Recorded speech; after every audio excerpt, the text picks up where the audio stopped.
Thank you all for hitting that button, and welcome to another episode of McFaddenism. My name is Marvell McFadden, and here in our little post, you always know that we're going to try to tell it like it is. There ain't going to be no spiritual butt dancing over here.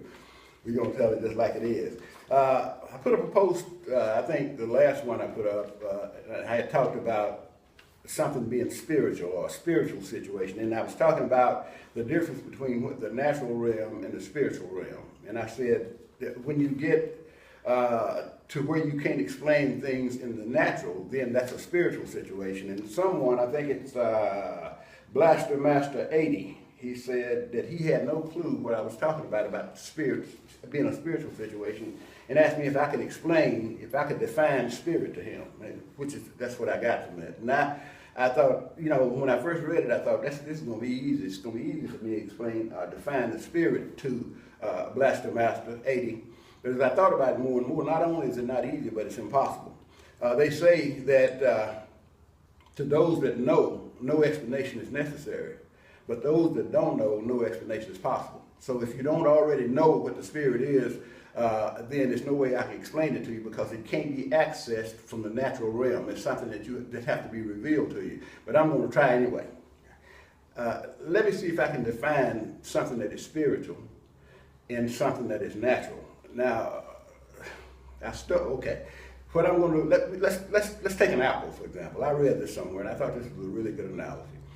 Man can determine, by natural processes, you and I can determine how many seeds there are in an apple.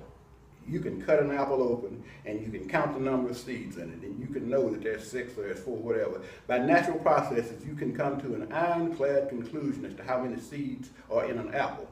But you cannot cut a seed open and tell me how many apples in that seed. Again, say it again.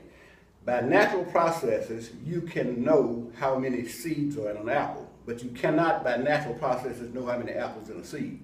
That is an infinite kind of a situation, and that is the kind of knowledge that is spiritual as opposed to natural. Only God knows how many apples in a seed. So when you start thinking about spiritual stuff, you have to realize that when I say spiritual, I'm talking about something that emanates from an otherworldly source, which is infinitely higher than ours. I believe that the spirit world is a lot higher than our world. I think everything that we see come into existence out of the world of the spirit. In fact, those of us that believe in the Bible, there's a scripture in Hebrew 11 chapter, verse number 3, that says, "Through faith we understand that the worlds were framed by the word of God, so that things made were made from things that don't appear." In other words, we believe, because of our faith in the supernatural, we believe that this natural world is a product of the supernatural world. We believe, and Paul, whoever the writer was, apparently believed that what came into existence, this that we can see, these things that we can see, like this pool table, this phone, this pool stick, everything that we can see is the result of something that we can't see. That's what we believe that the spirit world is. So it's very difficult for me to explain it to someone who have no spiritual connection with that power, because it can only be seen through the eyes of the spirit. Now, I thought about it when I was doing a little bit of research to try to explain this to Blaster Master. I really appreciate this, man. Hey, y'all keep those cards and letters coming. I really like that, because there's another scripture in the Bible in Peter that says that we ought to always be able to give an answer to anyone who asks a reason for the hope that's in us. If I claim to be a Christian and a spiritual person, you ought to be able to ask me this kind of question, and I ought to have some kind of answer for you. And so, I've talked to atheists before, and they simply said this to me, that I had not heard really. Only with my ears had I heard this until I started doing research on it. They say to me, I don't believe God exists.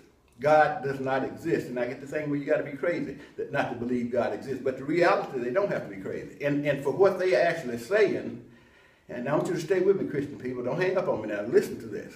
What these people are actually saying is true. God does not exist for them, because they determine what actually is true and what's real by what they can process with their carnal man. So what they're saying is that I can't touch God, I can't taste him, I can't smell him, I can't blank, or whatever the situation is. I can't access him in a carnal realm. So based on my definition of reality, God does not fit in that, so God is not real. I'd have to agree with them on that.